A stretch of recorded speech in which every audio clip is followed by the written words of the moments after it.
আউযুবিল্লাহি মিনাশ শাইতানির রাজিম। বিসমিল্লাহির রহমানির রহিম।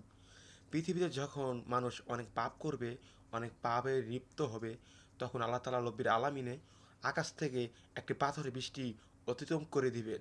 এক একটা পাথরের বৃষ্টি যদি মানুষের সিদ্ধ হয়ে মানুষের গায়ে এসে পড়ে, তখন মানুষ আয় হায় উল্লা করে চিৎকার পারতে পারতে মানুষ দপুর খেয়ে মারা যাবে।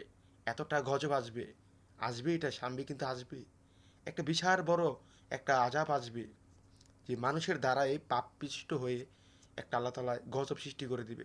দেখুন তো ভাই, 2025 12 মাস, এই যে এই বয়সটার ভিতরে কিন্তু 2 3 4 5 পারবে কিন্তু ভূমিকম্প হয়ে গেছে।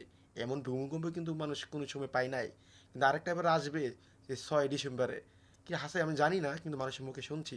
কিন্তু এমনটা যদি হয় যে গজব বেশি হলে কিন্তু মানুষের, যে আল্লাহ তাআলা জমিনে ভূমিকম্প এ, বেশি হয়।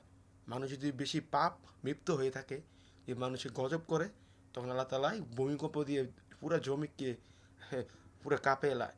এমন একটা জীবনে কিন্তু আসছে, এমন একটা জমালে কিন্তু এসে পড়েছে, যে আলামত, এটা একটা আলামত, কিয়ামতের আলামত।